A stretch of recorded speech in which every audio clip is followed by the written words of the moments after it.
Hello, dreamer, and welcome to Dreamy Science Stories. A quiet place where curiosity softens into calm and where the universe, large or small, leans in to tell you something gentle before you sleep. Tonight, we're not climbing through distant galaxies or wandering ancient forests. Instead, we drift downward into the cool blue hush beneath the waves, into a world so soft, so translucent, it feels less like a place and more like a memory the ocean has been holding for millions of years. Here, jellyfish move like whispered thoughts, creatures without bones, without hearts, without a single guiding brain. Yet somehow, they sense the world with an intelligence that doesn't sit in a skull, but spreads through their whole shimmering bodies. Their movements stir the water like slow breathing. Their lights blink like drifting constellations. Their past reaches back farther than forests, farther than fish, farther than anything we would recognize as a familiar shape of life. As we float among them tonight, you'll hear of minds that exist without neurons, bodies that can fold time and begin again. And being so old, the Earth was almost unrecognizable when their ancestors first arrived.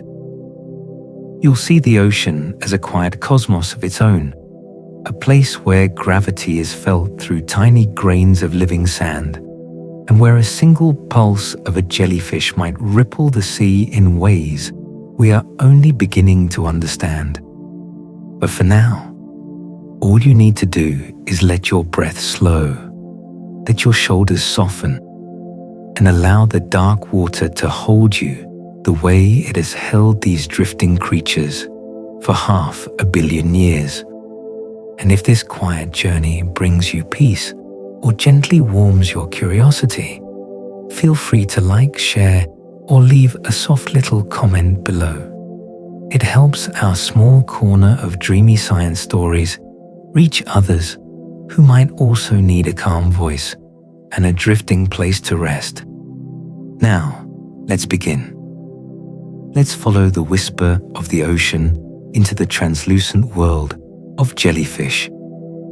The ocean grows quieter as we drift deeper, as if sound itself was softening to make room for something older, something more subtle, something that does not need a voice to be understood. And here, where the water blurs into pale blue shadow, the jellyfish begins to reveal its strange, unscented way of knowing, an intelligence so different from our own that it almost feels like a kind of dreaming, a mind without a place to sit, a thought without a thinker. Although it has no brain, no command center, no architecture of neurons to anchor a sense of self, the jellyfish does not move blindly. Scattered around the bell are tiny structures called ropalia, little sensory knots that seem to hum with quiet purpose. Each one feels light, feels current, feels gravity, tastes chemicals drifting through the water. Each one listens, each one decides, and together they form something like a floating consciousness, a drifting mind made of water and light. If you watch closely, you can see how these soft bodies respond not to a single signal, but to a chorus of sensations. When sunlight bends through the upper layers of the sea, one ropalium brightens, then another, until the entire bell adjusts its motion as though following an invisible melody. When gravity shifts, when a wave rises, when the pull of the tide deepens, these tiny clusters whisper to one another through gentle pulses and patterns of contraction. A rhythm spreads through the jellyfish, not commanded, just agreed upon. It is a form of awareness that does not sit in any one place, but flows through every part of the creature like a mist. Distributed cognition, scientists call it. But down here, it feels more like intuition, like a quiet way of being that does not need to think in order to know. Forests do this too. Roots trading signals beneath the soil, trees responding as one to a change in sunlight or drought. Fungal networks do this, weaving information like threads of moonlit yarn. The jellyfish, floating alone yet guided by many small minds, is part of that same ancient pattern. Imagine a thought forming not in the sharp spark of a neuron, but as a ripple moving outward through a pool of still water. No center, no edge, only motion, spreading slowly and gracefully until the whole surface responds. That is how a jellyfish decides, not in bursts, but in waves. And as you drift beside it, you may sense how liberating that is. The idea that knowing does not have to be contained, that perception can be a field rather than a point, a tide rather than a spark. Perhaps intelligence in the ocean began like this, soft, unbounded, gentle as light passing through a veil. Perhaps the earliest minds were not minds at all, but sensations dissolving into currents, learning to move with the pulse of the sea. What is astonishing is how well this works. With nothing more than these scattered sensory clusters, a jellyfish navigates a shifting world of currents and shadows. It tilts its bell slightly to one side when the light grows brighter overhead, rising toward the sunlit shallows.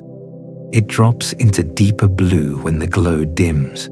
It orients itself against gravity the way planets orient through orbit, by feeling the subtle pull and knowing, in its own quiet way, how to answer. And each adjustment is small, barely noticeable, like a silent shrug of water. But millions of these tiny decisions guide the jellyfish across miles of open sea. There is something calming in that gentle competence, the idea that one does not need a grand centralized awareness to move through the world, that life can unfold lightly, guided by sensations rather than strategies. The jellyfish teaches us that intelligence can be soft, that insight can be quiet, that understanding can be as diffuse as moonlight on the surface of the sea. Down here, in the muted blue, the creature pulses once slowly, gracefully, as though testing the world again. The ropalia glow faintly with the touch of sunlight filtering from far above, and for a moment the jellyfish seems to shimmer with a halo of recognition.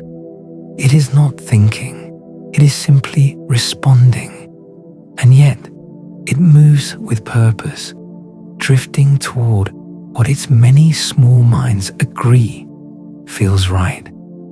As the water thickens into deeper hues, its body becomes a trembling lantern, lit from within by the soft computations of a mind that does not need to be a mind at all. And with each gentle contraction, each delicate pulse of motion, it invites us to consider the possibility that intelligence is not always sharp or fast or loud. Sometimes it is a drifting presence, content to feel rather than to analyze, to sense rather than to reason, to be rather than to know. And as we follow its slow motion dance through the dim blue quiet, we begin to understand the jellyfish is not moving through the ocean. The ocean is moving through it, carrying signals, carrying light, carrying the soft murmurs of currents that shape its decisions. A creature woven entirely from sensation, suspended in the place where water and awareness meet. And with that understanding, the current carries us onward, toward another mystery waiting just beyond the next fold of shadow, towards the way a jellyfish moves the sea itself, not through thought, but through the slow, perfect poetry of its pulse. And as the jellyfish drifts onward, carried yet steering, we begin to notice something subtle happening around its body. Something so delicate that at first it seems like nothing at all. But then the water itself begins to shift, not from waves above, not from tides or passing creatures, but from the jellyfish's own quiet pulse. With each slow contraction, its bell folds inward, pushing a swirl of water behind it. And when the bell opens again, the sea fills the space with a gentle spiral that unfurls like smoke in the air. These spirals drift away as faint rings, expanding and fading like miniature galaxies dissolving into the dark.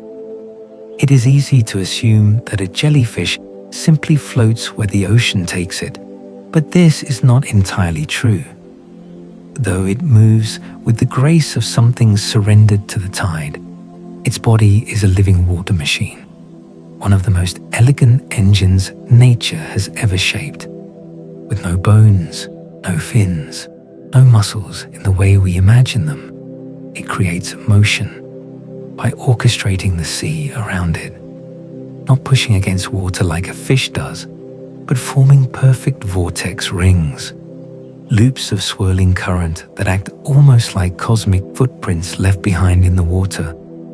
When you watch closely, it becomes clear that these rings are not random. They burst softly from the jellyfish's underside with each pulse, spinning outward with a balance so precise that even submarines struggle to recreate it. Scientists who study fluid dynamics say that the jellyfish moves with nearly ideal efficiency. In all the known kingdom of large animals, nothing uses energy more sparingly to travel. It drifts not because it must, but because it has mastered the art of moving through water with almost no effort at all. Imagine a creature whose every motion creates a new world of swirling patterns, each ring a breath exhaled into the sea. And imagine those rings stretching behind it like soft spirals, fading slowly into the distance, the way stars fade at the edge of a nebula. The jellyfish travels through these dissolving galaxies of its own making, gliding through a trail of ghostly currents that vanish moments after they appear. It is like watching time erase itself as soon as it is written. And yet, despite their fragility, these vortex rings give the jellyfish surprising command over its surroundings. By adjusting the strength and timing of its pulse, it can rise toward the dimming sunlight above or sink into deeper blue. It can slip sideways through cross currents or dart away from a shadow drifting too near. The movement is never hurried, never abrupt, just a gentle, fluid conversation with the ocean, a negotiation of motion conducted entirely through softness. Perhaps what is most remarkable is how the jellyfish does all this without thinking, without planning, without a brain to choreograph its dance. The rings arise naturally from the shape of its body and the slow rhythm of its pulse. It is as though the creature breathes in two directions at once, inward to gather the water that fills its bell, and outward to send a swirl of motion into the world. Each breath leaves behind a signature, a faint map of currents that tell the story of where it has been. There is something comforting in this, something almost human in the way small motions can ripple outward into something larger. Just as a quiet choice can shift the direction of a life, a jellyfish's soft contraction can reshape the very water around it. It reminds us that not all influence comes from force. Some comes from harmony, finding the exact way the world wants to move, and then moving with it. Down here, in the stillness, the jellyfish's pulse becomes almost hypnotic. Contraction, expansion, a circle forming, then drifting away, a soft push forward, then release. And in the gentle glow of filtered light, the creature resembles a lantern carried by currents it both controls and surrenders to. A paradox made of water, a being so delicate it can be torn by a fingertip, yet so expertly crafted by evolution that it navigates the deep with the effortless certainty of planets moving through space. Each time its bell folds, the surrounding water spins into motion with astonishing precision. Engineers have watched these patterns carefully, hoping to learn how to build quieter, gentler underwater vehicles. But machines struggle to imitate what a jellyfish does without effort. They can replicate force, but not softness. They can generate motion, but not grace. The jellyfish teaches us that efficiency is not about power. It is about understanding the shape of the world you move through, sensing the hidden texture of currents, letting the environment carry part of your journey. It is about learning when to push and when to drift, when to make a ring of movement and when to let that ring dissolve. And as we travel alongside this gentle being, watching the shimmering spirals fade into shadow behind it, we begin to feel the quiet elegance of its propulsion. Motion born from tenderness, energy born from a whisper rather than a command. The sea responds to the jellyfish not because it is strong, but because it is perfectly shaped to belong here. Ahead of us, the water grows darker, deeper, tinged with the color of ancient memory. The jellyfish continues to pulse softly, each movement a reminder of how life once began, slow, translucent, unhurried. And in this drifting world, we sense the next story waiting to rise from the depths. The tale of a lineage older than forests, older than fish, older than light itself as we know it. And as the last of those fading vortex rings dissolves into shadow, the water around us feels older, thicker somehow, like we are drifting not just through the ocean, but through the memory of the ocean. Down here, time stretches differently. Layers of light thin out, and the blue settles into a deeper, quieter glow, a color that feels ancient even before we know why. And somewhere in this soft darkness, the jellyfish becomes not just a creature, but a reminder that life began its long, unbroken story long before the world grew forests, or mountains, or wings. The jellyfish has been here for over 500 million years. That number is easy to say, but if you let it settle, it becomes something immense, something almost inconceivable. When the first trees had not yet risen from the soil, when the continents were bare, when the air held no birdsong, when the oceans had no fish with jaws, the early jellyfish were already drifting through the water with bells that glowed beneath volcanic skies. Their bodies have floated through 5 mass extinctions. They have survived the great dying of the Permian, the upheavals that swallowed entire ecosystems, the slow reshaping of continents and currents. Imagine a world where the only complex shapes belong to soft, translucent beings. Before bones, before shells, before eyes evolved into their current intricate forms, the ocean shimmered, with jellyfish drifting like living embryos of a future planet. They were among the first animals able to swim, able to choose direction, able to respond to a world that was still figuring out what life should become. Each pulse of their ancient bells shaped a journey that eventually led to the explosion of diversity we know today. Scientists sometimes describe the jellyfish as a window into the earliest animals, but that phrase barely captures the truth. They are not just a window, they are a living artifact, one that carries the blueprint of a world that no longer exists. When you look at a jellyfish, you are looking at a survivor from a time before predators stalked the seafloor, before plants colored the earth, before even the simplest eyes could perceive detail. They thrived in a place where the future was unwritten. And yet, despite all the time that has passed, their bodies remain almost unchanged. A bell, a pulse, a ring of tentacles. That is all evolution required to carry them through 500 million years of storms and shifting climates.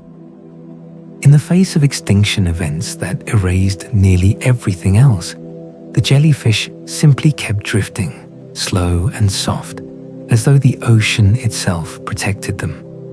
Perhaps it did. Perhaps softness has always been a kind of resilience. It is strange to think that while we humans measure history by centuries and civilizations, the jellyfish measures time by epochs. To them, the rise and fall of dinosaurs would feel like a brief shimmer, a flicker of movement in the corner of a long, patient gaze. The invention of flowers, the drifting apart of continents, the birth of coral reefs, each one a slow motion unfolding across a timescale so vast that our own presence barely fits within the final fraction of it. And yet, the jellyfish continues, unchanged, but not unknowing. Every pulse it makes carries the quiet assurance of something that has nothing left to prove. It does not need bones to stand against time. It does not need complexity to endure.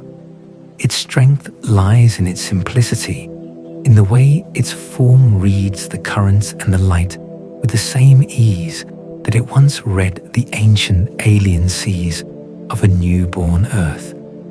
Even now, drifting beside it, you can feel the weight of its history, not heavy, but deep, like the calm that settles in a room where someone has whispered a story older than memory. The glow of the jellyfish's body softens, illuminated by faint rays filtering from a sun it has known through every permutation of sky. The creature pulses again, slow and serene, as if echoing the heartbeat of a world still forming. There is a moment, floating in this blue-tinted quiet, when you may realize that the jellyfish is not just an old creature. It is a creature from a different world entirely, a world that predates ours, a world that shaped the foundations of what life could be, and its presence here with us feels almost like a message that endurance does not require force, that survival can be gentle, that there is wisdom in softness. As we follow its drifting form deeper, the currents shift with a kind of reverence, as if drawing us into the next chapter of this ancient lineage's story. And here, where time feels like water folding over itself, the ocean begins to whisper another truth, one not just of age, but of possibility, a truth about bodies that remember, bodies that can reshape themselves, bodies that can turn time into a circle rather than a line. And as we drift through this corridor of ancient memory, the water around us grows still, as if pausing to honor the next secret the jellyfish carries, a secret not about time long past, but about time folding, curling back upon itself, making loops where other creatures know only lines. For the jellyfish is not merely old, it is fluid with time in a way almost nothing else alive can claim to be. Its body does something extraordinary, something that bends the rules we often take for granted. It remembers how to begin again. If a jellyfish is torn, if a fragment of its soft bell drifts free, that fragment can reshape itself into a whole new body, a new being that carries the possibility of continuing where the first one paused. Not a clone in the rigid sense we imagine, but a reformed version, a recollection sculpted from living water. Imagine tearing a page from a book, only to find the page quietly writing itself into an entire novel, its own binding, its own chapters, its own unfolding plot. Even more astonishing is the way some jellyfish can reverse their own aging, slipping backward through their life cycle to an earlier, simpler state. It is nearly impossible to imagine if you live in a body built to move only forward, a body that must age in one direction. But to the jellyfish, time is not a strict staircase. It is a spiral, soft, continuous, patient, and if conditions allow, the adult can dissolve into a younger form, as though returning to the moment before it grew into itself. A miracle, some call it, a trick, a defiance of death. But really, it is a memory, a deep biological memory of how life felt when it was first blooming in the ocean. This reversal is not guaranteed, not a promise of immortality, but an option held quietly, respectfully, in the jellyfish's cellular script. It is nature whispering, "You may try again if you must." And the jellyfish listens.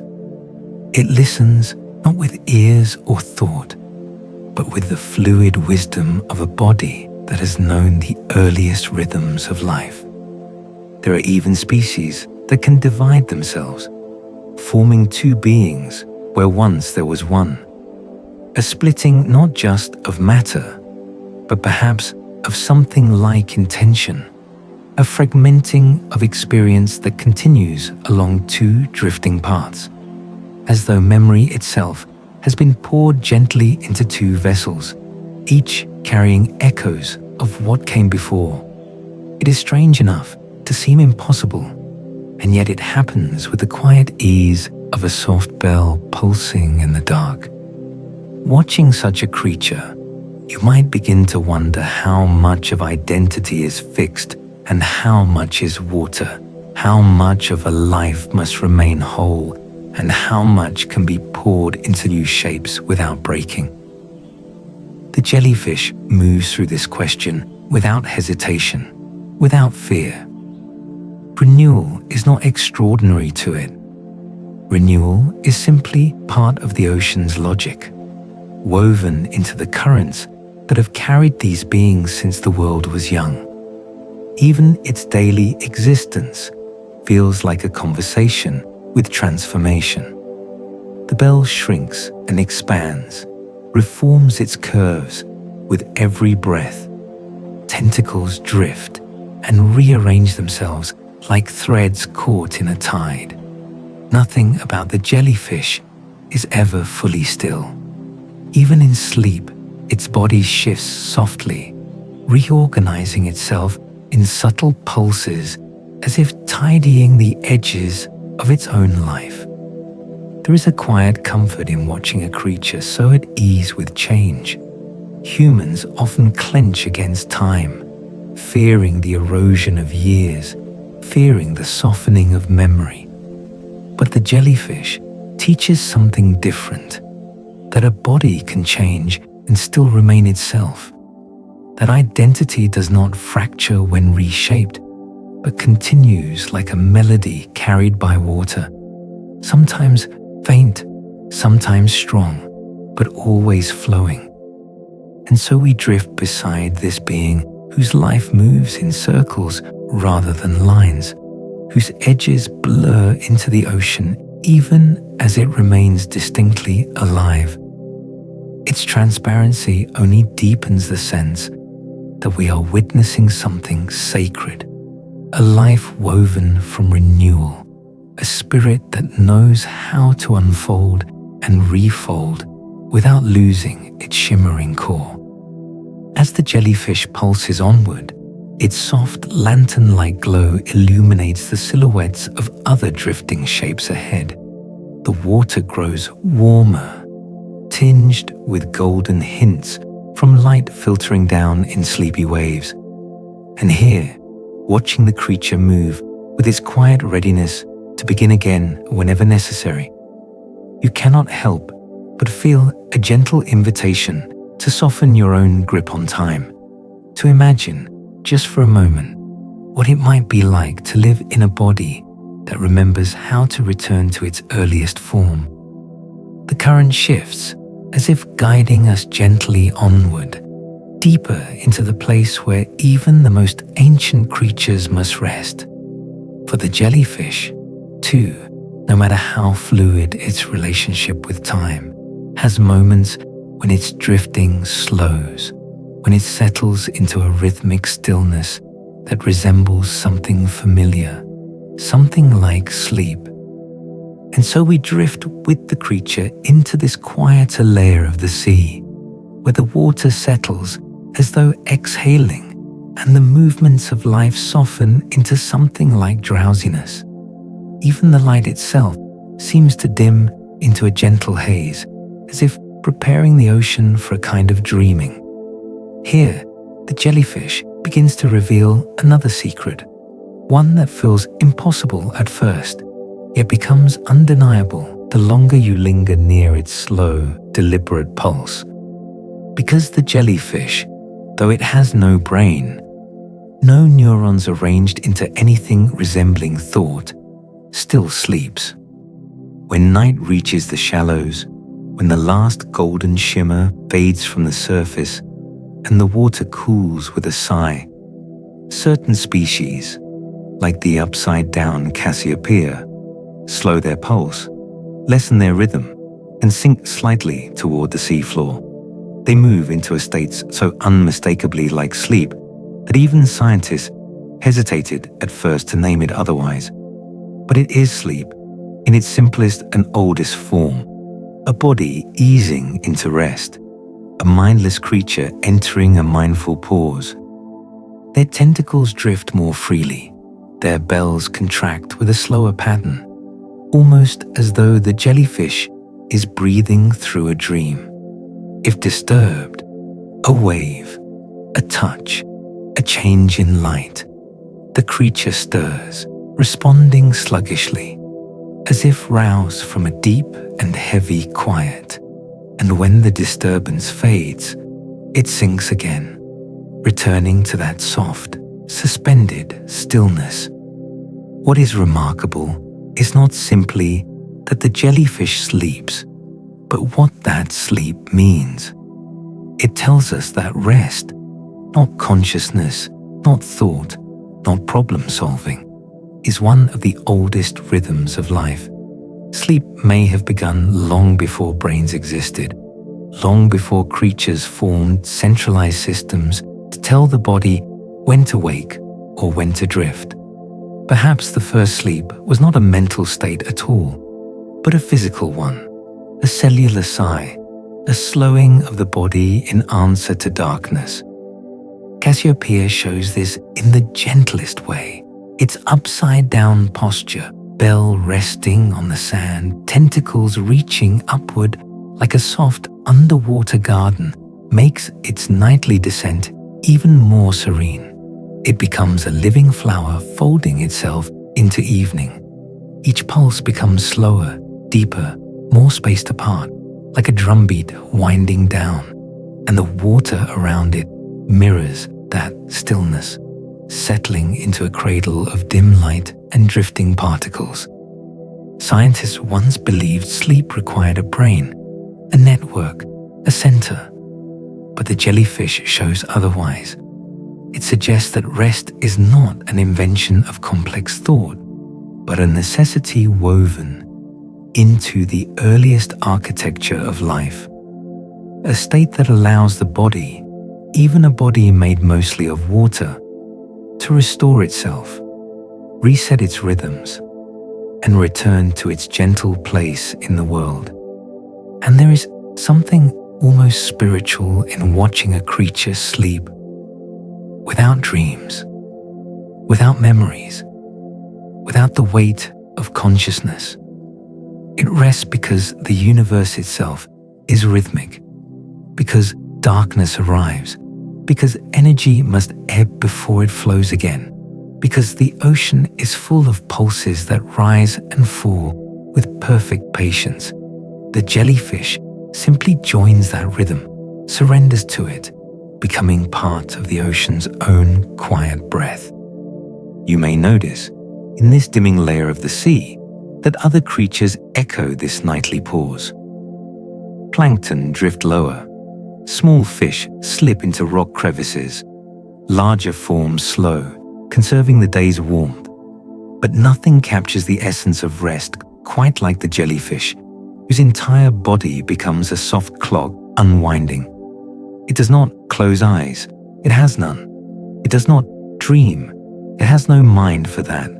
And yet, in its slowing, in its gentle surrender, it reminds us that sleep is not an escape from life, but a part of life's unfolding. As you watch it hover there, each pulse a faint whisper in the water, you may feel something inside yourself loosening too, a recognition that rest does not require permission, that stillness does not need to be earned, that the body knows how to soften if only given space. The jellyfish teaches this without meaning to, simply by existing in a world ruled by cycles older than thought. And when morning arrives, light filtering down in pale ribbons, the jellyfish stirs again, responding to the softening shadows. Its pulse quickens, returning to the waking rhythm that moves it through the world. There is no grogginess, no confusion, only a quiet return to motion, as if rest were nothing more than another gentle layer in its drifting life.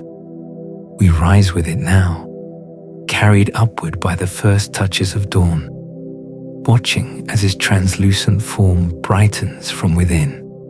The ocean opens around us again, glowing faintly, as though the water itself has blinked awake after a long, serene night.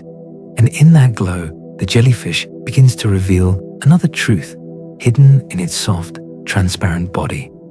How life can breathe without breath, how motion can carry nourishment, how a creature made of light and water inhales the sea through every inch of its being. And as the jellyfish drifts into the first pale shimmer of morning, something delicate begins to appear, something so subtle it could be mistaken for a trick of light. But it isn't light alone. It is the body of the jellyfish itself, glowing faintly as though made from morning haze, revealing a truth almost too gentle to notice. This creature breathes without breath, circulates without blood, moves nourishment through its body with nothing but water and softness. It has no heart to beat, no veins to carry oxygen, no red river of blood threading through its limbs. Instead, everything the jellyfish needs flows freely across every surface of its body, dissolving into it, becoming part of it as naturally as mist settling on a window. Oxygen drifts through its thin glass-like tissues by simple diffusion, an invisible exchange of molecules that requires no pumping, no pressure, no machinery. The entire creature is a permeable lantern, receiving life from the water that surrounds it. You can see it now in the early light. The jellyfish's bell quivers softly, its edges rippling like silk touched by a slow breeze. That gentle contraction is all it requires to move the water through itself. Not a heartbeat, just a pulse. Not a lung, just a rhythm. Every time the jellyfish folds inward, water flows around and through it, brushing its cells with oxygen. When it expands again, the water slips away, replaced by a new, softly flowing tide. This movement, this delicate push and release, acts as circulation and respiration in one. Imagine living so close to your environment that every breath is simply the world passing through you. Imagine needing no distinction between inside and outside, because life itself is an exchanger at the edge of your skin. For the jellyfish, this is not a metaphor. It is the architecture of its being. Its transparency is not merely beauty, it is function. Light filters through it like through a drop of dew, and as that light passes, you can almost see the soft dance of molecules that sustain it. When the morning deepens, the jellyfish brightens. It does not generate this glow, it borrows it. The sun drifts into its tissues, scattering into pale gold and soft blue. Creature becomes a stained glass window of shifting water, carved not by hands, but by evolution's slow and patient touch. And when it pulses, the light inside it trembles, making the jellyfish look alive in a way that is more than biological, alive in a way that resembles a small, floating soul. Its body is so thin in places that a human fingernail is thicker.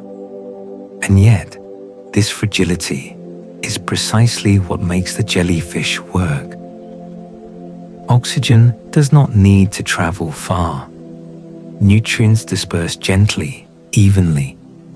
Waste drifts out with the same ease that nourishment drifts in. It is a life built around simplicity, but the simplicity is exquisite, the kind that suggests perfection refined over hundreds of millions of years. You might imagine such a creature as weak, but the truth is the opposite. A jellyfish can survive in conditions too low in oxygen for fish, too warm for corals, too murky for delicate reef life. Its minimalism is its strength. When you are mostly water, the world cannot easily harm you. When you rely on the ocean for your breath, you are carried by its rhythms rather than fighting them. And when light enters its body, it becomes not just illumination, but a part of the jellyfish's quiet presence. Some species shimmer faintly, scattering sunlight into soft halos that move with them. Others refract light so precisely that they vanish into the water, visible only by the shadows they disturb. But in all of them, transparency is a language, a way of telling the ocean, I am here, but I belong to you. As we drift beside this floating lantern, its pulse steady and slow, you may feel a kind of calm rise through your own breath, something mirroring its rhythm. The jellyfish does not hurry. It does not strain. It takes in the world effortlessly, releasing it without resistance. There is a lesson in that ease, in the way it glides through existence, without drawing borders between itself and the water that sustains it. And then, as it moves, you begin to see something else emerging from the translucency, an outline barely there, a shape that seems to shimmer in and out of visibility depending on how the light bends. For the jellyfish is not only alive with breathless breathing, it is also a master of appearing and disappearing, a creature that lives in the threshold between visible and unseen. We drift with it now, deeper into that shimmer where bodies become mirages and light bends into impossible shapes. The line between presence and absence grows thin, and the jellyfish begins to reveal another gift of its watery form. How it can be here one moment and gone the next, not by fleeing, but simply by becoming the water around it. And as the jellyfish floats deeper into this quiet stretch of sea, the shimmer around its body begins to change. At first, it seems like nothing more than the usual play of light in water, those shifting ribbons, those wavering halos. But then, you notice that the creature's edges soften, blur, and at times disappear entirely, as though it has loosened its hold on physical form. One moment, you see it perfectly. The next, it becomes nothing more than a gentle distortion passing through the water, a ghost drifting in and out of existence. Its transparency is not simply the absence of color. It is an art, a mastery of vanishing that has been sculpted over 500 million years. The jellyfish's tissues refract light in a way that makes them nearly indistinguishable from the water they inhabit. To predators, to prey, to wandering eyes like ours, it becomes a living mirage, a ripple without a body. Only the slightest flicker, a curved shadow, a brief gleam of sunlight bending the wrong way, betrays its presence. When a small fish brushes against one of its tentacles, for an instant, a faint glow spreads across the jellyfish's body, a soft, phantom flash, like moonlight striking glass.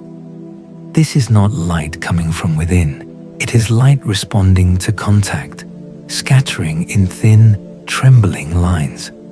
For a heartbeat, the creature is outlined, illuminated, revealed. Then the glow dissolves, and it fades again into the sea's translucent blue. Some species take this a step further. Their bodies bend and split like the way a glass prism does, breaking it into faint colors that ripple across their bells like whispers of a hidden rainbow.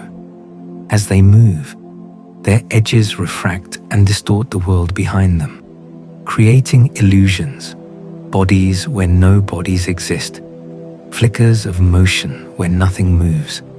Their very presence becomes a shifting lens, sculpting the water into ways that defy our usual sense of shape.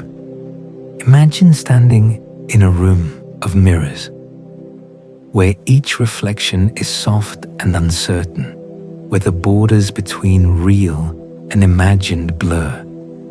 The jellyfish lives within that blur perpetually. It is the glass, the reflection, the shimmer, the absence, a creature that occupies the threshold between seen and unseen. To watch it is to witness invisibility not as an escape, but as a way of belonging, dissolving into the world rather than standing apart from it. Perhaps that is why its motion feels so hypnotic, because it seems to pass not through water, but through different layers of visibility, as though the act of being perceived is a tide that ebbs and flows around it. Even when you look directly at the jellyfish, your eyes keep slipping past it, searching for edges that will not stay still. It is a lesson in impermanence, a reminder that presence does not have to be sharp or definite to be real. Some things exist softly. This disappearing act is more than beauty. It is survival. In the open ocean, where predators move swiftly and shadows strike without warning, blending into the water is a shield more powerful than armor.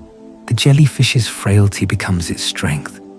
What cannot be grasped cannot be hunted, what cannot be seen cannot easily be caught. And so the jellyfish endures, not by force, but by subtlety, not by confrontation, but by evanescence. Occasionally, when the angle of the sun is just right, its tentacles catch the light and bend it into thin, shimmering lines that fan outward like transparent petals. These echoes of form flicker for a second, then dissolve. It is like watching the ghost of a flower bloom underwater, or like seeing the memory of a star reflected on a shifting tide. Drifting beside it, you may begin to feel the quiet philosophy of such existence, that disappearance can be gentle, not alarming, that to become part of one's surroundings is a form of peace. The jellyfish does not fight to be seen. It does not claim space. It glides, it fades, it reappears, it softens, a rhythm of being and unbeing that feels strangely calming, like a breath drawn in the dark. And as we drift through this delicate dance of translucency and shadow, another glow begins to rise from the depths.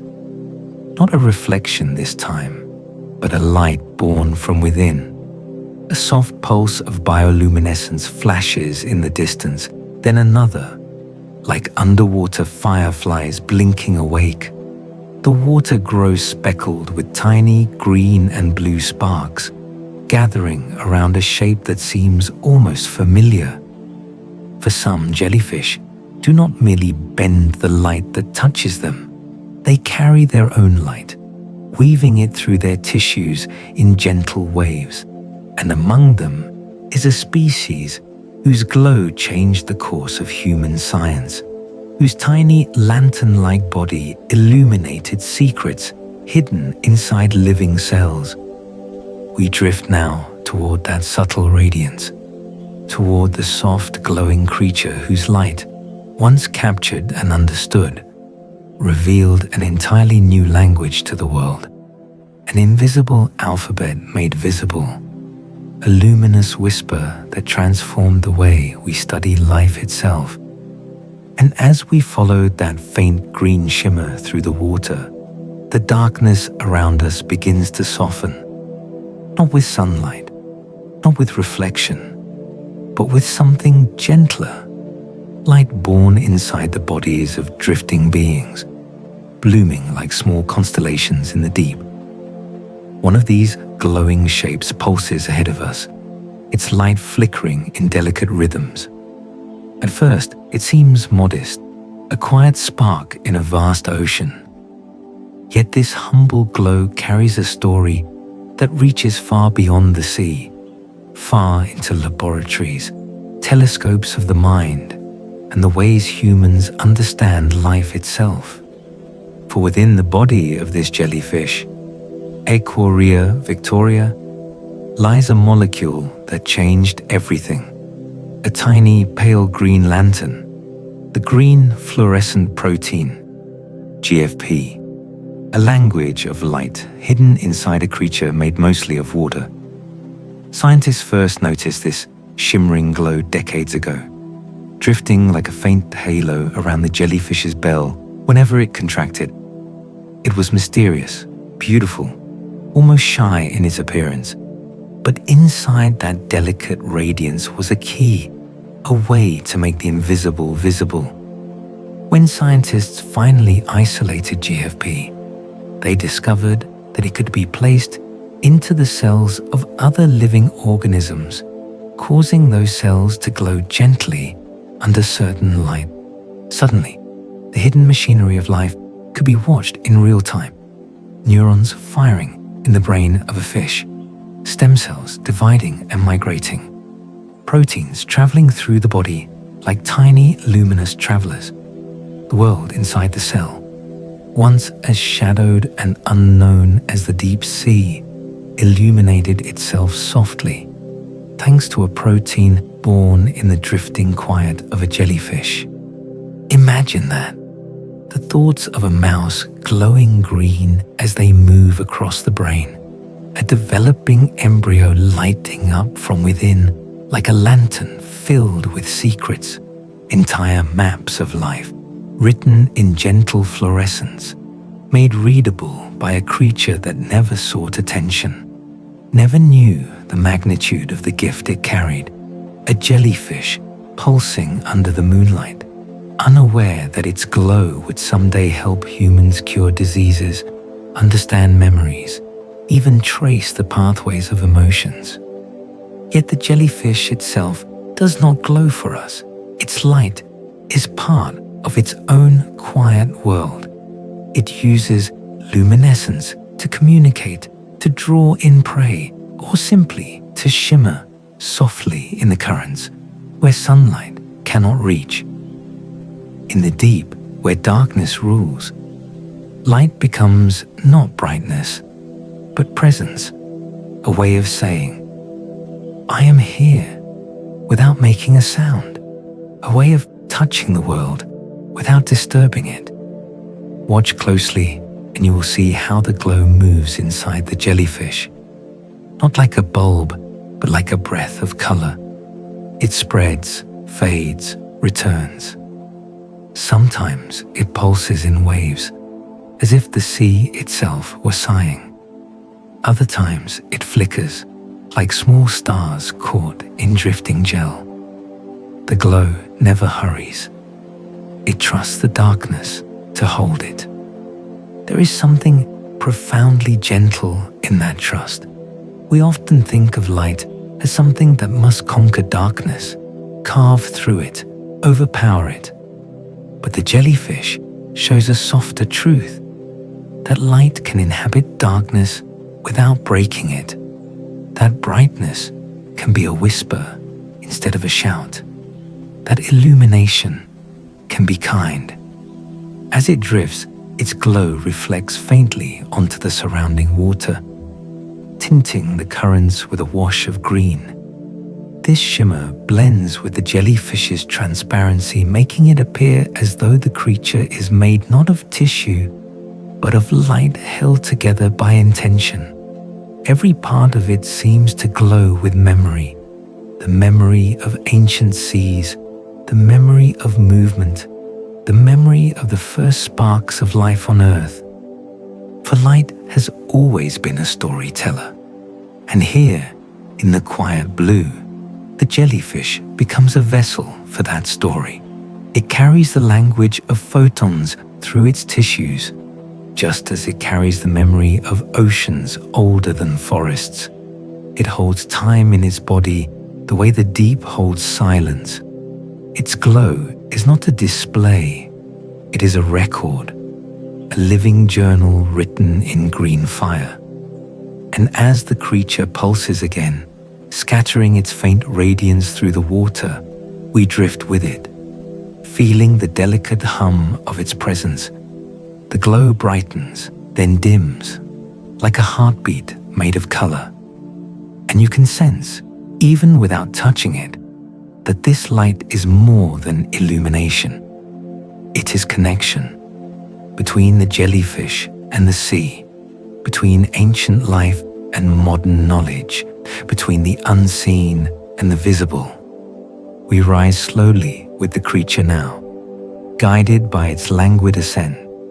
As the green fades into softer blues, the ocean around us begins to shift again, opening into roomier depths where other rhythms move. The water grows cooler, the currents stretch wide, and somewhere above, faint waves of motion hint at forces stirring far beyond what a jellyfish's soft glow can reveal. For while the jellyfish carries light within its body, it also carries something else, an influence that extends beyond illumination, beyond biology, into the vast architecture of the ocean itself. A pulse that touches more than water, a motion that shapes the sea in ways we are only beginning to understand. Ahead, in the quiet sweep of the deep, the jellyfish's slow beating bell, sends ripples upward. The sea responds gently, as though listening, and we drift toward that next unfolding mystery, where softness becomes force, where movement guides water itself, where the ocean learns from the creatures that inhabit it. The deeper we drift, the more the water begins to resemble something not entirely oceanic. Shapes move in the distance with the calm of slow celestial bodies, their outlines faint as if dusted with starlight. Down here, where sunlight dissolves into blue particles, the jellyfish begins to show its other face, the one that has always reminded humanity of the cosmos. It is not merely an animal, but a tiny world, a living sphere that echoes planets, moons, distant orbs suspended in space. Some of them are perfectly round, floating like translucent globes, soft spheres with no tentacles trailing behind them, their bodies held in a symmetry so complete it feels impossible that nature shaped them without tools. Their surfaces shimmer with faint color shifts, pink to violet to pale gold, like a gas giant painted in watercolor. They turn slowly in the water, not because they choose to, but because the sea cradles them, the way gravity cradles stars. Others resemble rainbowed comb jellies, their cilia catching light and splitting it into tiny spectral waves. As they drift, bands of color ripple down their bodies like auroras sliding across a polar night. These creatures seem less like inhabitants of an ocean and more like luminous phenomena, nebulae that have chosen to take shape for a moment before dissolving back into the universe. The deeper we go, the more the distinction between sea and cosmos blurs. The water darkens into something like interstellar shadow. The bioluminescent flecks drifting around us pulse like young stars, and the jellyfish becomes a galaxy unto itself. Its bell expands like a spiral arm opening, its tentacles spread in slow arcs as though drawing the faint geometry of constellations. Perhaps this resemblance is accidental, or perhaps all worlds mirror one another in ways we rarely notice. The jellyfish carries the shape of faraway planets, not because it imitates them, but because both are born from the same quiet laws: the balance of pressure, the curvature of form, the gentle tug between expansion and collapse. A planet forms when gas gathers and shapes itself around gravity. A jellyfish forms when water carves a body from softness. Both become spheres. Both become vessels. Both drift through vastness, one through space, the other through the sea. When the jellyfish turns, its thin membranes catch what little light remains, glowing faintly like a moon brushed with clouds. In its transparency there is depth, a sense that the creature contains not emptiness, but endless room, as though the ocean has carved a hollow star and left it drifting in slow rotation. For a moment, if you let your eyes soften, you might forget that we are underwater at all. The silence feels too large, the darkness too full of drifting lights. It is easy to imagine that we are moving between galaxies, each jellyfish a portable universe, each pulse a small gravitational event shaping the currents around it. And just when the thought settles, the jellyfish pulses again, and that motion, so gentle, so rhythmic, reveals another cosmic truth hidden in its body. Because the way a jellyfish moves is not unlike an orbit, not straight, not hurried, but circular, spiraling, guided not by intention, but by interaction with the forces around it. As it contracts, the water curls beneath it, forming a ring that spreads outward like a dissolving halo. The ring expands the same way a planet leaves behind a faint trail of dust as it loops through space. The jellyfish rises slightly, then drifts sideways, following a curved path shaped not only by its pulse, but by the invisible architecture of the water. Motion becomes orbit. Pulse becomes gravity. The sea becomes a quiet cosmos, where each creature finds its path not by pushing, but by listening. Its trajectory is never linear. It arcs and loops, responding to currents the way celestial bodies respond to the subtle warping of space-time. There is no hurry in this navigation, only a soft circling, a patient alignment with the environment. The vortex rings it leaves behind shimmer like fading star trails, expanding until they disappear into the water as though absorbed by time. And as we watch these orbits unfold, something inside us aligns with their rhythm. Our thoughts slow, our breaths settle. We feel the gentle truth that nothing in nature moves in straight lines. Not galaxies, not tides, not lives. Everything curves, everything spirals, everything drifts according to forces both felt and unseen. And swirling through this underwater cosmos, the jellyfish begins to show us another face of its celestial nature. Not just its shape, not just its orbit-like motion, but its relationship with light and darkness. Because down here, where the sun fades and shadow becomes the primary substance of the sea, the jellyfish becomes a star.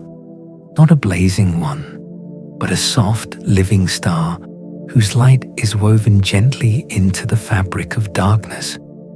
And in this dim expanse where the world becomes mostly shadow, the jellyfish does something quietly astonishing. It learns to glow in the darkness without breaking it. Its bioluminescence is never a burst, never a flare meant to dominate the night. Instead, it blooms gently from within, a slow unfolding, like a lantern being lit in a dream. The light begins at the center of the bell, small, hesitant, before rippling outward in soft waves. Blue first, then green, then a faint trace of violet that melts back into the void.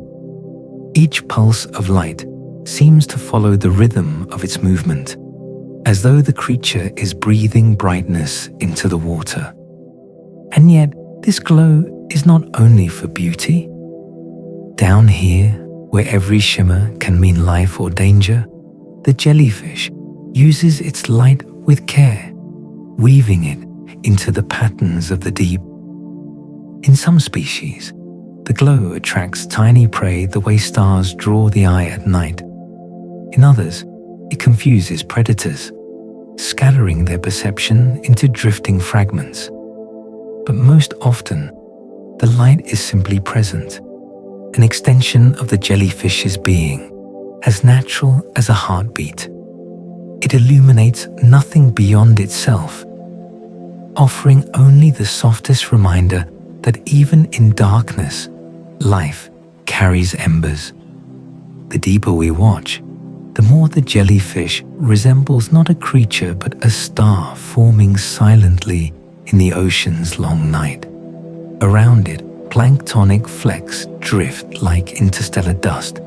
Occasionally, one of these flecks will catch the jellyfish's glow and flash briefly before vanishing. It feels like watching meteors dissolve in slow motion, each one a quiet punctuation in the deep.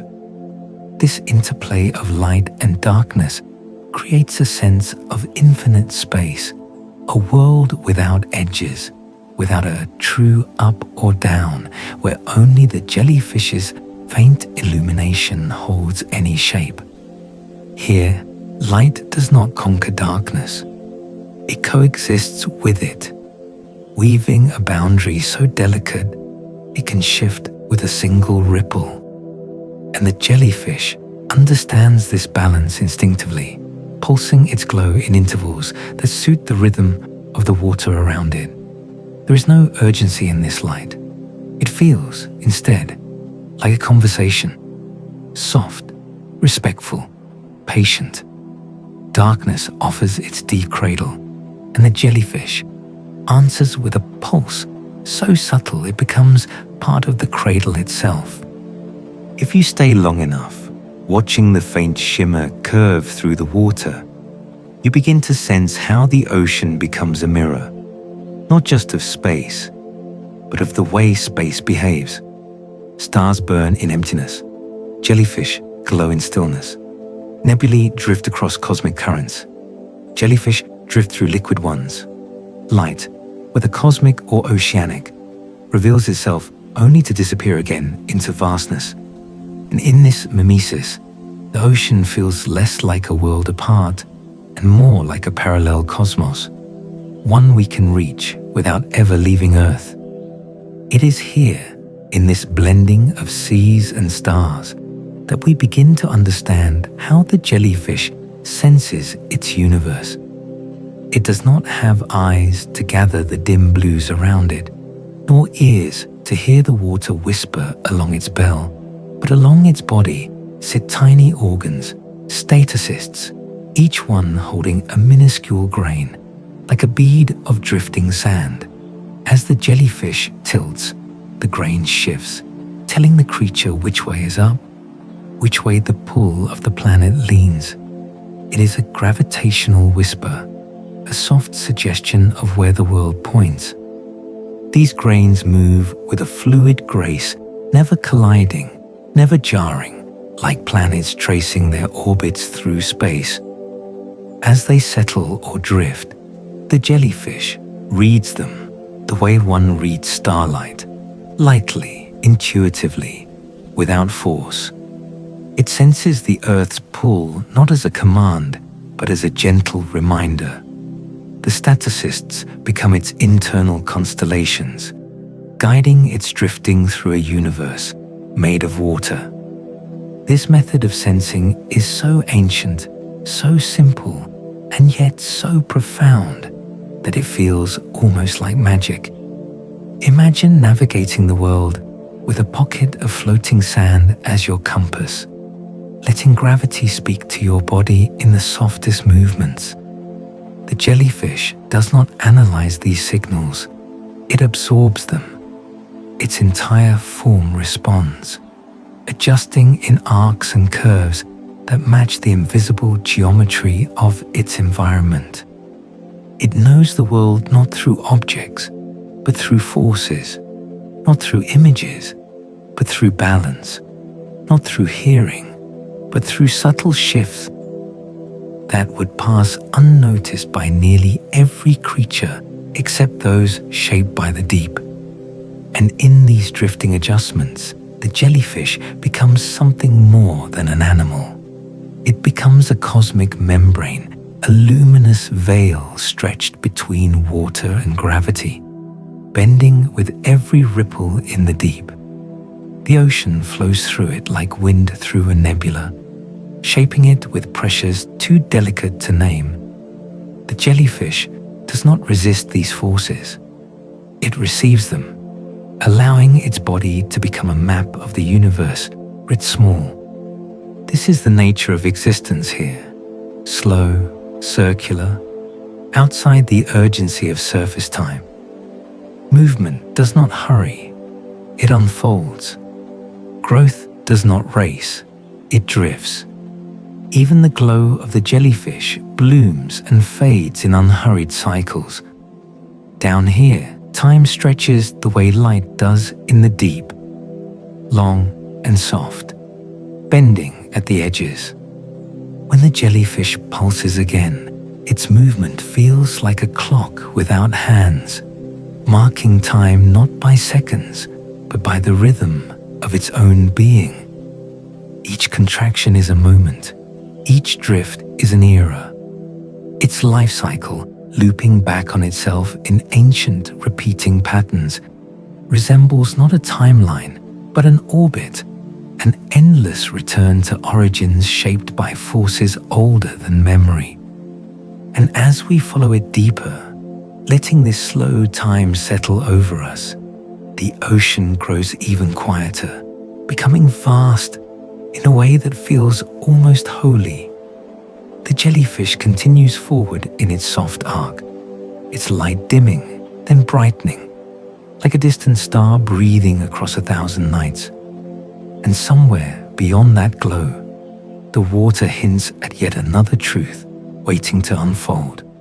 A world where movement itself becomes a tide, where the ocean mirrors the cosmos so fully that the two become indistinguishable. And as we drift further into this slow-breathing cosmos beneath the waves, the jellyfish's glow begins to fade into shades of blue so delicate they could be mistaken for memory rather than light. Darkness thickens again, but not in a way that feels heavy.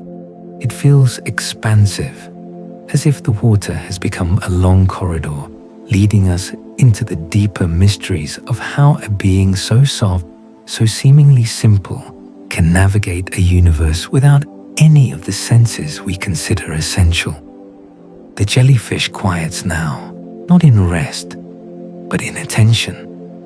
Something shifts in its drifting posture, a subtle adjustment so small it feels like a whisper. And then we notice its orientation changes, tilting ever so slightly, aligning itself with the invisible downward pull of the planet. It has sensed some directional truth in the water, though nothing in this darkness suggests up or down. There is no horizon, no light gradient, no sound to tether the creature. Yet it knows. Inside its translucent bell, tiny grains within its statocysts settle like celestial dust in miniature orbits. Each grain drifts to a new position, responding to gravity with a precision far older than the human concept of physics.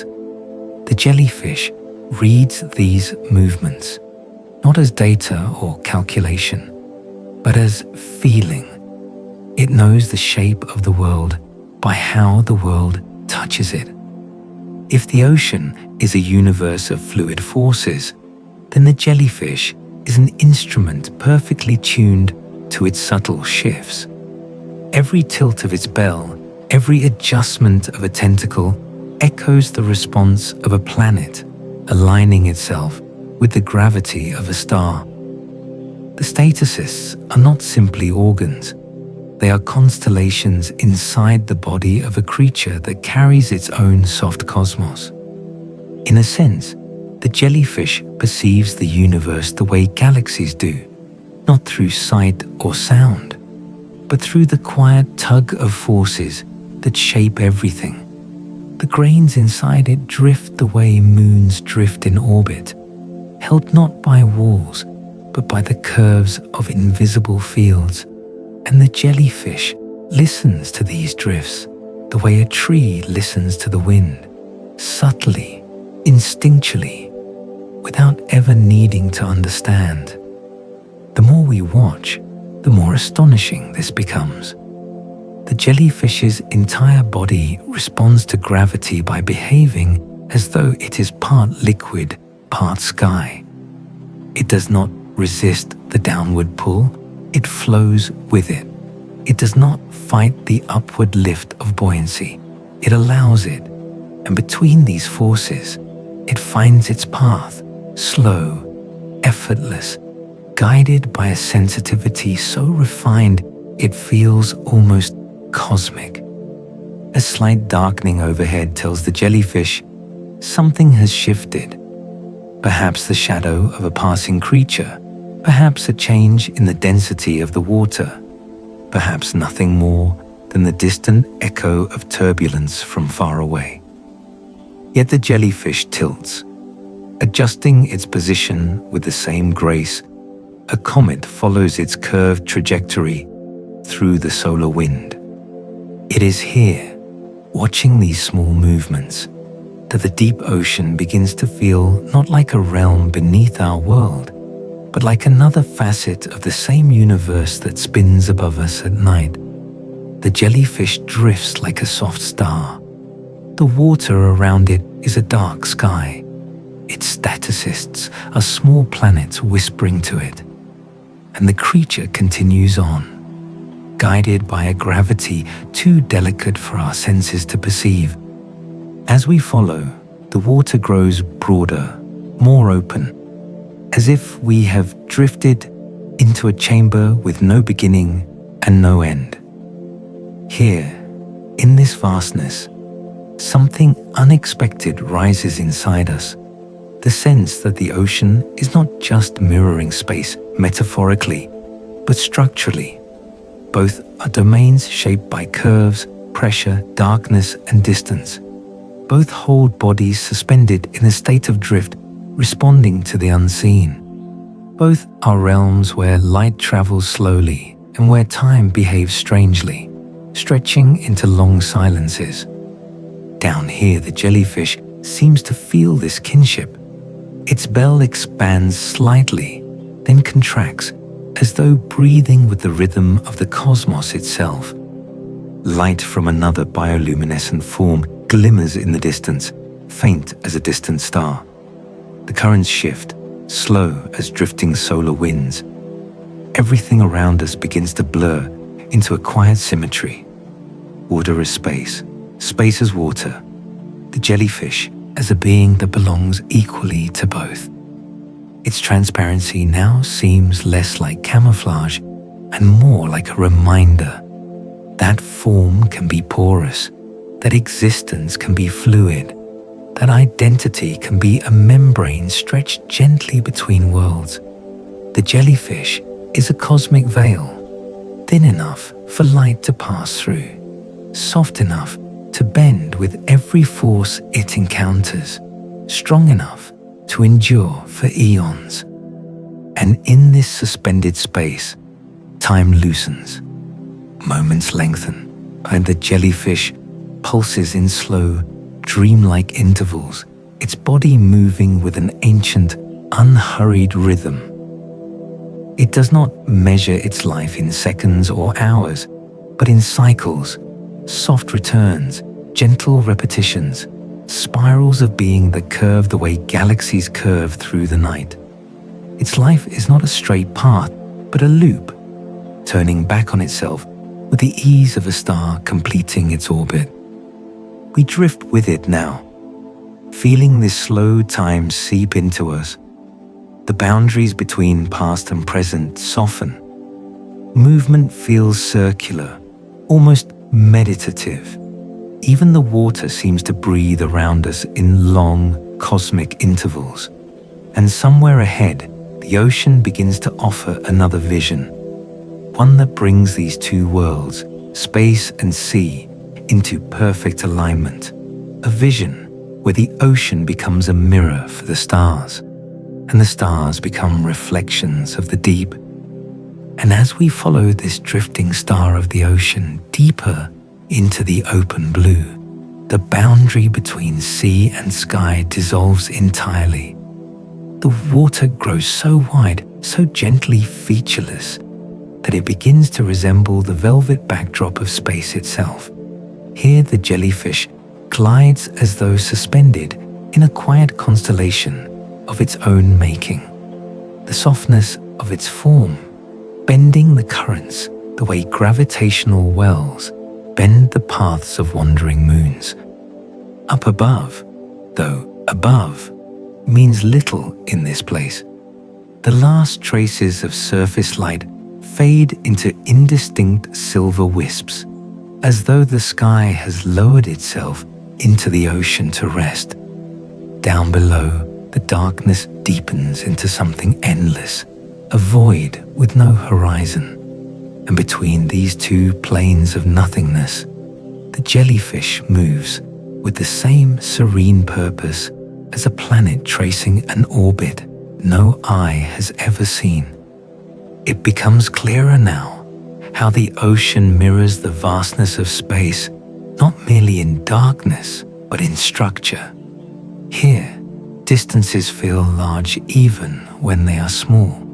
Time stretches thin, sound dissolves, light scatters into soft particles that behave like distant starlight drifting through cosmic dust. The jellyfish's body, delicate and translucent, becomes a thin membrane between these worlds, a living reminder that the laws of nature do not belong to one environment alone. The creature pulses once more, and the ripple of its motion curves the water around it like the gentle warping of space-time. Its bell expands, luminous and slow, like a pale moon inhaling. Then it contracts, and the water flows around it in circular strokes that echo the spiraling trajectories of galaxies. It does not intend to imitate the cosmos. It simply follows the shape of forces that shape everything. You may feel, drifting beside it, that we are not moving through an ocean, but through a dream of the universe itself. The darkness here is not absence. It is canvas. The faint light scattered through it, tiny plankton, bioluminescent flecks, are not random. They are stars, scattered across a sea that has forgotten it is not sky, and the jellyfish, floating so lightly between these glimmers, feels like a messenger between realms, a reminder that life began in water long before it ever reached for the heavens. And in this suspension, where space and sea feel like mirrors held against one another, the jellyfish begins to reveal something even more profound. Not about its shape, not about its senses, not about its glow, but about the nature of time itself. For down here, time does not behave the way it does at the surface. It slows, stretches, softens. The movements of creatures unfold in long arcs. Growth happens quietly, patiently. Sound drifts with the unhurried gait of a memory crossing a dream. Even the jellyfish's pulse feels like a clock, working in a different universe, marking time not by seconds, but by cycles. Its life, too, follows loops rather than lines. Birth and transformation curve gently into one another. Youth returns to an earlier shape. Regeneration replaces aging. The jellyfish moves through existence the way celestial bodies move through orbits, always returning, always circling, always echoing earlier states. Time for this creature is not a march forward, but a spiral, folding inward, then outward, in gentle repetition. Perhaps that is why the ocean feels so calm in these depths.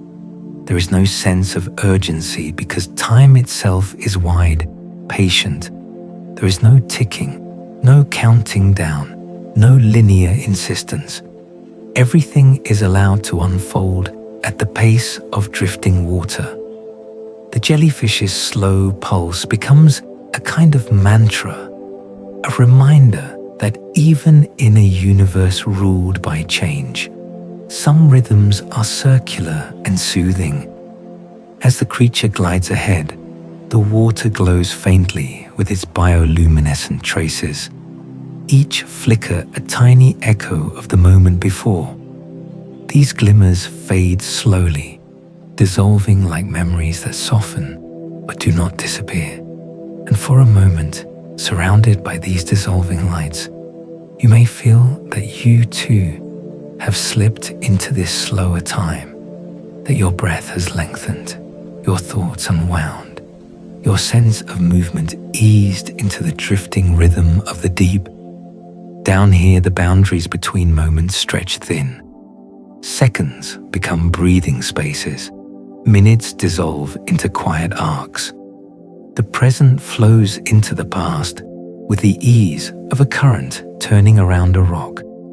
And the jellyfish continues forward, carrying its ancient cycles like a soft lantern, illuminating a path that is less a direction and more a continuity. Eventually, the creature pauses in its gentle ascent, or perhaps the water slows around it. It can be difficult to tell in this part of the ocean, where everything moves with the patience of drifting galaxies. The jellyfish hangs there, suspended between currents, its bell glowing faintly like a distant moon. The water around it holds still, as if listening.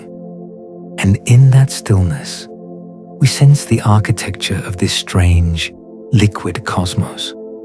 A world where light is soft, where darkness is kind, where time blooms in spirals instead of lines. A world where a creature as delicate as a whisper can echo the shape of stars, the path of planets, the pulse of galaxies. The ocean becomes a mirror for the universe. The jellyfish becomes a mirror for both. It pulses again, and the water gives way. The glow dims, then returns, and we drift with it, carried by the same slow forces that guide celestial bodies across the deep and the faraway sky. Down here, at this quiet intersection of sea and space, the jellyfish reminds us that the cosmos is not above us or beyond us. It is within us, around us, reflected in every drifting pulse of life. The creature turns, drifting into a darker corridor, leaving behind a faint trail of dissolved light. And as we follow, we feel the deep truth that both ocean and universe share, that everything moves in cycles, everything drifts, everything glows, everything fades, and everything eventually becomes part of a larger, softer rhythm. And somewhere ahead, the currents continue to open, inviting us onward, deeper still, into the next quiet wonder waiting beyond the edge of the cosmic sea. And as the last traces of cosmic light soften behind us, the sea begins to reclaim its earthly quiet, drawing us gently back toward a realm where drifting bodies are not only ancient or celestial, but quietly powerful, shaping the ocean with touches so subtle they often go unseen. Down here, the jellyfish sheds its star-like presence and becomes something humbler, yet somehow more astonishing. One of the hidden hands of the sea, altering the living world not through force, but through accumulation, through cycles, through the slow architecture of tides. When jellyfish bloom in great numbers, those vast, shimmering congregations that rise and fall like underwater weather, they do more than decorate the water with soft bells and drifting threads. They change the ocean's transparency, dimming or brightening its layers in ways that shift the balance of entire ecosystems. A dense bloom can darken the shallows, shading out algae that depend on the sun. A sparse bloom can clear the water, allowing light to pierce deeper. And each shift, each subtle alteration of light affects everything that breathes, feeds, and grows in the surrounding world. But light is not the only thing they shepherd. Jellyfish are quiet custodians of carbon, pulling microscopic life into their drifting bodies and returning much of it to the deep as they die. When a jellyfish falls, its soft form sinks like a petal cast into a well, carrying with it the carbon stored in its cells. Down it drifts, into depths where that carbon may remain for centuries. This simple act, life, death, sinking, helps regulate the planet's breath, removing carbon from the surface waters and tucking it away into the long, slow vault of the abyss. Imagine that, a creature without bones, without deliberate intention, playing a part in the Earth's climate with every rise and fall of its gentle pulse.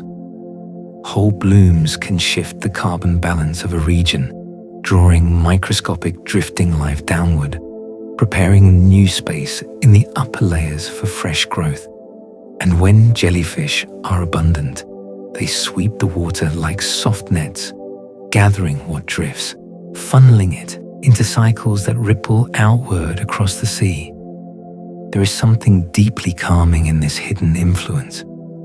It suggests that even the quietest creatures, the ones that drift rather than chase, the ones that glow rather than hunt, have roles vast enough to reshape their world. The jellyfish does not command the ocean, yet it helps guide its breathing. It does not rule its environment, yet it alters the clarity and composition of the water as naturally as the moon tugs at the tides. And as we move through this layer of shifting light, another truth rises from the water like a distant hum.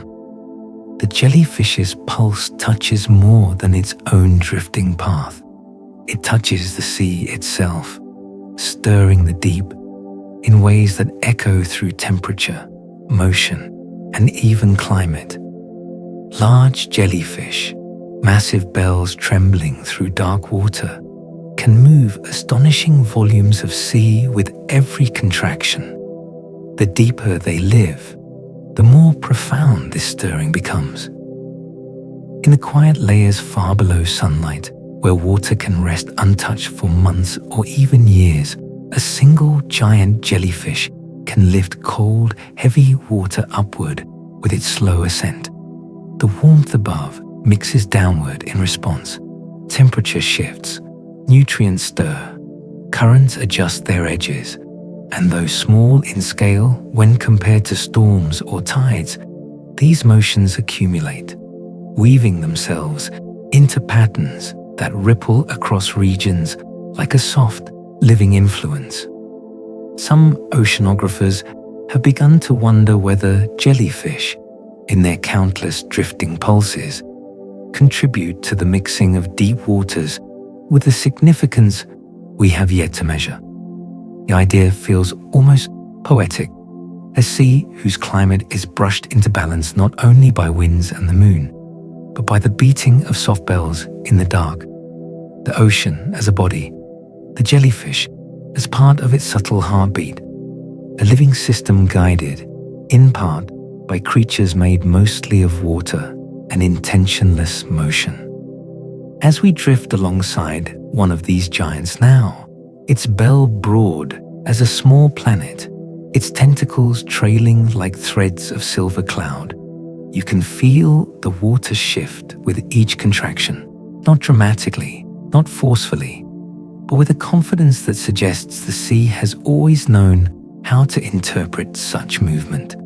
Its upward pull is gentle yet persuasive, like a sigh rising from great depth. It reminds you that the ocean is not static. It is continuously arranged and rearranged by the lives it holds. Below us, smaller creatures respond to this mixing, drifting into newly warmed layers or sinking into cooler ones. Plankton follow the changing light. Tiny crustaceans rise or fall with shifting temperatures. Even fish adjust their feeding patterns, seeking currents refreshed by the jellyfish's soft stirring. In this way, the jellyfish becomes not merely a creature within the water column, but an architect of it, shaping the invisible layers that define where life thrives. We move deeper still, into regions where these layers fold upon one another like soft sheets, creating pockets of abundance or stillness. Here, jellyfish sculpt the architecture of the sea. Their feeding sweeps can create thin zones devoid of microscopic life, dead spaces where drifting organisms have been gathered into their bodies. Yet their presence can also create nurseries, pockets of shelter where plankton hide among their harmless tentacles, basking in the shade created by their bells, the water column becomes a mosaic of shifting conditions, each one shaped by the motion, hunger, and drifting choices of jellyfish passing through. It is a strange kind of engineering, one built without plans, without blueprints, without intention. The jellyfish shapes its world simply by existing. And through that existence, the ocean reorganizes itself again and again, responding to the creatures that move within it, as though responding to breath. Above us, thin beams of light weave through the shifting layers, illuminating schools of small fish moving in and out of the jellyfish's domain. They feed on the plankton the jellyfish gather. They hide from predators in the soft blur of tentacles. They follow the faint glow of bioluminescent bells, mistaking them for signs of food or safety. Even the tiniest drifting organisms rely on jellyfish, feeding on their waste, sheltering in their shade, navigating by their movements. The ocean is not a collection of separate lives. It is a network, fluid, breathing, continuous. And the jellyfish, with all its softness, is one of its central threads. A creature connected to fish, to plankton, to bacteria, to light itself. Every pulse sends signals outward, altering the drifting world. Every bloom shifts the pathways of food, light, and carbon. Every descent or rise changes the quiet architecture of the deep. And perhaps what is most profound of all is this: the jellyfish endures where many cannot. It thrives in warm water, in murky water, in water low in oxygen. Conditions that challenge or undo so many other forms of life. It survives where corals bleach, where fish retreat, where the sea struggles under the weight of heat and change. It persists in places rubbed raw by human influence. Its resilience is not stubbornness. It is simplicity perfected across ages. A body that does not need much to live. A rhythm that does not break easily. A lineage that has passed through catastrophe after catastrophe and continue to drift. We rise with the creature now, sensing the quiet strength beneath its gentleness, the way its softness conceals an ancient endurance. Its translucent bell catches the changing light, trembling with the weight of epochs it has survived.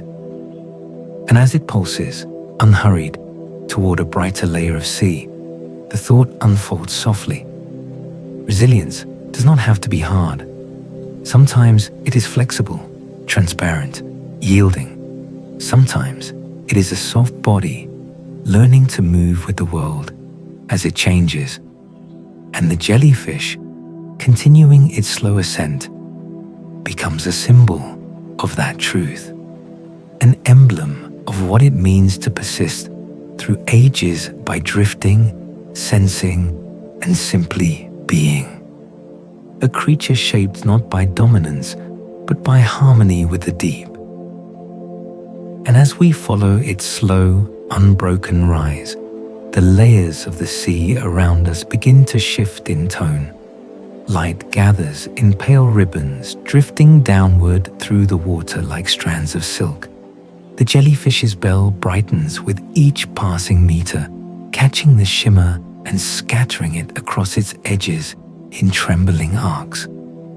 It feels as though we have entered a place where the sea itself breathes more quickly, where life teems with movement too small for the human eye to catch unless you soften your gaze and let the world come into focus gradually.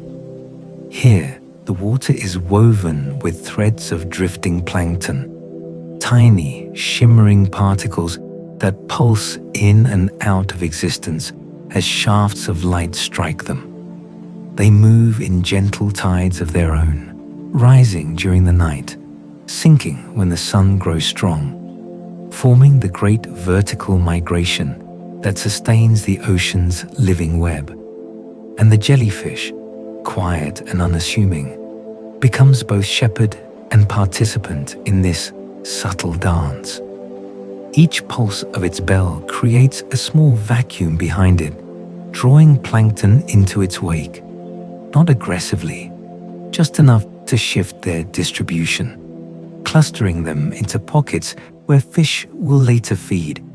In other moments, the jellyfish's shadow provides refuge, a soft zone of dimness where tiny organisms can hide from predators drawn to the brightness above. It feels almost intentional, though we know it is not. A gentle choreography guided not by thought, but by rhythm. We drift alongside a cluster of juveniles now, small, pale, bell-shaped forms that glow faintly in the shifting light. They swarm around a larger adult, using its body as shelter, as though the adult were a drifting island in a vast, unsteady sea. And indeed, many species use jellyfish in precisely this way. Young fish find refuge among their tentacles. Crabs cling to their bells like stowaways. Even small larvae of marine creatures ride along their bodies, protected from the voracious world by the jellyfish's delicate presence, a nursery drifting through the blue. It is strange and beautiful to see how life assembles itself around softness. Hard structures, reefs, rocks, shells often draw the most attention when we imagine marine ecosystems. But here, a creature with no skeleton, no solidity, supports a tiny world of its own.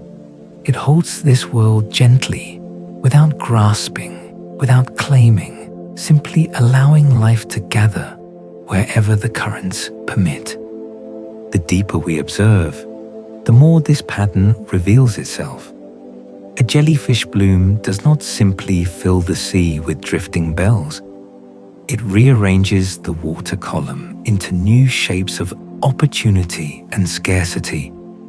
Thin layers bustling with plankton, emptied pockets where nothing remains, corridors of dimness where creatures can slip unseen, and shimmering boundaries where predators circle, drawn by the concentration of life. These structures are neither permanent nor predictable. They come and go with moon cycles, temperature shifts, the quiet orchestration of currents. In this sense, jellyfish blooms become a kind of weather, appearing without warning, lingering, shaping the sea, then dissolving back into quieter forms. An ecological season unfolding without sound. The more we drift in this living mosaic, the clearer it becomes that every creature here is connected to every other in ways too intricate for the surface world to understand. A fish feeds on plankton swept by the jellyfish's motion. A jellyfish grows strong on the plankton stirred upward by distant tides. The carbon from a jellyfish's death nourishes the deep, which in turn feeds currents that support new life above. The entire ocean feels like a single breath, inhaling and exhaling across centuries. We rise a little more into a layer where sunlight creates trembling patterns on the jellyfish's bell. Its edges glow for a moment, then dim, then glow again as it turns. Around us, small schools of fish glide in sweeping arcs, weaving between jellyfish with the ease of creatures that understand the rhythm of these drifting beings. Some fish even follow the pulsing of jellyfish blooms, knowing that where the blooms go, the food will follow. Their movements become intertwined, fish responding to jellyfish, jellyfish responding to light and gravity, and all of them responding to the shifting tides that cradle them. This interconnectedness feels almost sacred, as though we are watching the ocean think, not in thoughts or words, but in movements, currents, and shimmering exchanges of life. The jellyfish is a quiet node in this network, sending no signals deliberately, but influencing everything around it nonetheless. Its softness becomes a point of stability. Its drifting becomes an act of connection. And perhaps that is why the jellyfish feels so deeply symbolic in this moment. Not merely a creature of the sea, but a representation of the sea's own nature, resilient, gentle, connected. It has survived heat and cold, clarity and darkness, extinction and renewal. It has thrived in waters that other creatures could not endure. And even now, as the ocean warms and its patterns grow unpredictable, the jellyfish continues to rise and fall with effortless grace. Its survival is not triumph through strength, but through adaptation, through simplicity, through acceptance of change. Where others resist, the jellyfish yields. Where others fight the shifting world, the jellyfish flows with it. This is resilience, not as defiance, but as harmony. A resilience that mirrors water itself. As we drift beside it, the creature's tentacles trail behind, like threads of living silk, shimmering in the softening light. It pulses again, slow and steady, rising into a brighter blue that feels almost like a boundary between worlds. You can sense the history of ages in its movement, the quiet endurance that carried it through eras of fire, ice, and upheaval. It continues rising as though nothing could ever stop its rhythm, an old, patient heartbeat of the sea. And in that rise, we feel something shift within ourselves as well, a recognition that gentleness is not fragility, that softness can endure through storms that break harder things, that life can persist beautifully by learning to move with the world rather than against it. The water ahead grows brighter still, gathering into a luminous haze that beckons us forward. Shapes begin to blur as the jellyfish ascends toward the sunlit layers above, where its ecological role becomes entwined with cycles we have yet to witness. Cycles shaped by light, temperature, and the ceaseless breathing of the planet. And as the jellyfish rises into this brightening layer of sea, the water loosens again into softer hues, pale greens and shimmering blues blending into a shifting tapestry of light. Here the sun reaches farther, and life reflects that generosity in every direction. Tiny plankton drift upward like floating dust motes. Schools of young fish shimmer through the beams in coordinated waves.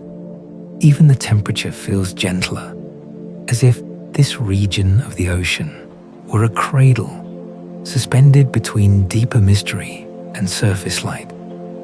We drift beside the jellyfish as it enters this luminous zone, and something begins to unfold, an understanding of how this soft creature, so ancient and seemingly simple, is braided into the living fabric of everything around it.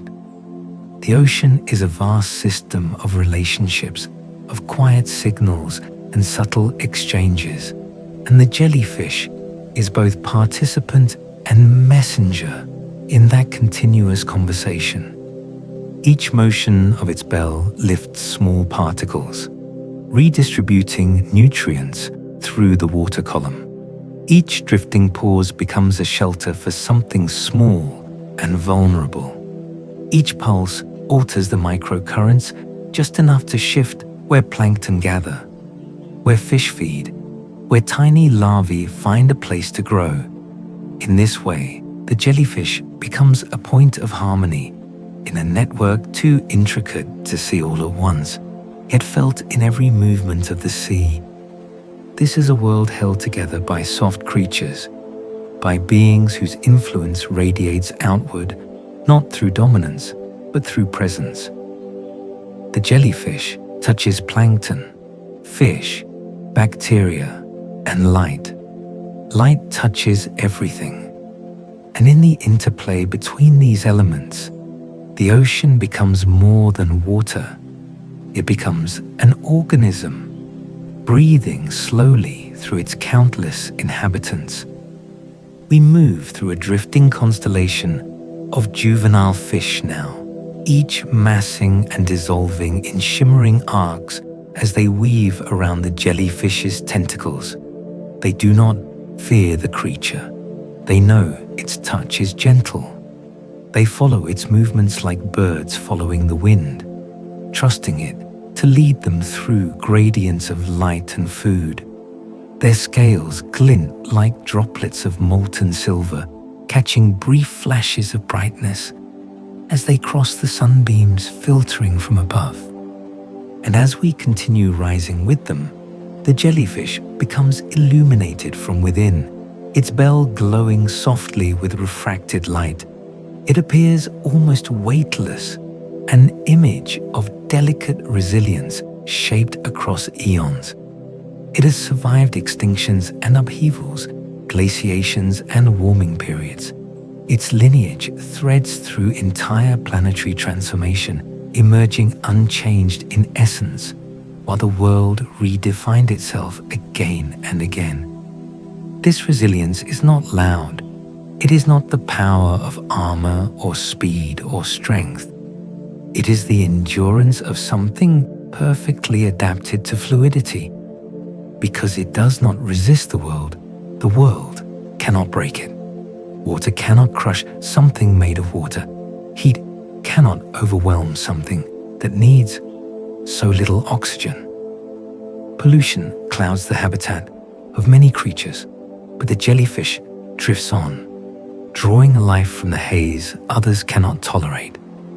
It is a paradox, fragile and invincible at once. Perhaps this is why jellyfish blooms often signal shifts in the ocean's balance.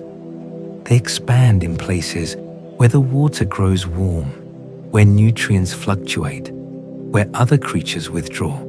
They are not invaders, they are inheritors, taking space where others can no longer thrive, filling ecological gaps the way soft moss fills the cracks in stone after years of rain. Their presence is not a warning alone. It is a clue, a marker of the ocean's changing breath. Rising into brighter waters, we see more of these drifting bodies scattered across the horizon, moving with a slowness so complete it seems to reshape time itself. Some pulse with faint bioluminescence, even in daylight, leaving behind barely visible halos that fade as quickly as they appear. Others hover still, absorbing warmth through their bells like small, translucent suns. Their forms are delicate, yet their presence feels enduring, as though nothing could erase them from the world they have inhabited for so long. And as we glide among them, a strange peace settles, a recognition of the ocean's patience, of its capacity to create and recreate life endlessly, even through loss. Jellyfish embody this truth. They have lived through cataclysms that swept away entire forests and reefs. They have watched the rise and fall of species more elaborate, more fiercely built, more ambitious in their reach. And through all of it, they continued their gentle drift, their quiet pulse, their soft, unbroken cycles. We drift a little longer, letting the sunlight ripple across our view, watching jellyfish turn slowly in the warmth, as though savoring the brightness. Their movements are not aimless, they are intuitive, guided by the ocean's subtle cues, light, current, gravity, temperature. The The sea speaks, and they answer without hesitation, without fear, without urgency. Their existence is a reminder that survival can be soft, that the world can be shaped by quiet motion just as much as by roaring force. Above us, the surface grows clearer, shimmering like a distant sky. The jellyfish ascends, and we follow with it, watching the water thin into brilliance. The sea around us breathes in wide, serene rhythms, holding the echoes of everything we have seen. Carbon sinking into the deep, temperatures shifting under giant pulses, plankton gathering in the shelter of translucent bells, small lives weaving around soft bodies, resilience blooming in the oldest of creatures. And as the jellyfish nears the boundary where ocean meets light, its bell brightens once more, a final shimmer in this journey through the ecology of quiet power.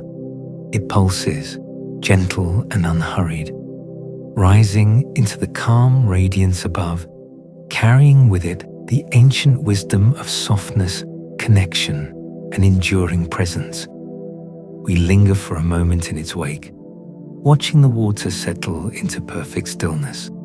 And in that stillness, the ocean feels whole, a living tapestry held together by threads so delicate one might miss them entirely. Yet without those threads, nothing would breathe the same. The jellyfish drifts onward, becoming a pale silhouette against sunlit blue, and the sea exhales around us, wide and peaceful, as though settling into a final lullaby. As our journey drifts toward its quiet end, the ocean softens around us, folding back into the gentle blue hush where it began. The light fades into slow-moving ribbons, and the jellyfish we followed, ancient, translucent, unhurried, begin to slip away into the deep like slow stars returning to the dark. Their bells pulse in widening intervals, each one dimmer, calmer, as though the sea itself were easing into sleep. The water grows still, the currents loosen their hands. Even the small sparks of life around us settle into a soft, drowsy shimmer. It feels as if the entire ocean has inhaled once, held the breath for a long, tender moment, and now exhales into peace. You may feel your own breath following that rhythm, slower, softer, drifting with the quiet pulse of the deep. The world narrows into cool blue silence, and the last glimmer of a distant jellyfish fades like a lantern dimming behind a curtain of water. And in this gentle stillness, the ocean closes its eyes, inviting you to do the same. Good night.